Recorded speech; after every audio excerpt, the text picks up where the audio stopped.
৩৬ বছরের আক্ষেপ ঘুচিয়ে ২০২২ কাতার বিশ্বকাপে আর্জেন্টিনা চ্যাম্পিয়ন হয়েছে। এ খবর সবারই জানা। যা সম্ভব হয়েছিল লিওনেল স্কালোনির সঠিক পরিকল্পনা আর মেসির দূরদর্শী কৌশলেই। সামনে আরও এক বিশ্বকাপ। আলবিসেলেস্তেদের মিশন শিরোপা ধরে রাখার। তাই তো এই মিশনে নামার আগে এবার মেসি দিলেন বড় সতর্কবার্তা।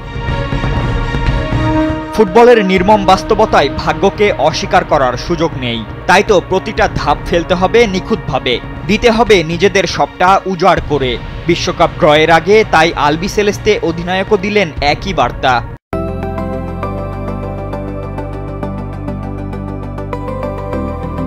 বললেন জাতীয় দল আবারও চেষ্টা করবে, সবটুকু দেবে, লড়বে, কিন্তু ছোট ছোট কিছু কারণে আপনি বাদ পড়ে যেতে পারেন। বিশ্বকাপ খুব কঠিন এক প্রতিযোগিতা। যে কোনো দল আপনাকে বিপদে ফেলতে পারে। পোস্টে লাগে ঢুকে যায়, আপনার টুর্নামেন্ট শেষ। পেনাল্টিতে হারলেও শেষ। সম্প্রতি ESPN-কে দেওয়া এক সাক্ষাৎকারে মেসি কাতার বিশ্বকাপে নেদারল্যান্ডস ও ফ্রান্সের বিপক্ষে ম্যাচের উদাহরণ টেনে বলেন, ওই দুই ম্যাচে আমরা ছিলাম অনেক ভালো, কিন্তু শেষ পর্যন্ত গড়াই পেনাল্টিতে। এরপর তো আমাদের ছিল এমিলিয়ানো মার্তিনেজ, যে আমাদের জিতিয়েছে, কিন্তু পেনাল্টিতে গেলে জেতার নিশ্চয়তা থাকে না। বিশ্বকাপ জেতা সত্যি খুব কঠিন। ৩৮ বছর বয়সী আর্জেন্টিনার নেতার বার্তাটা পরিষ্কার।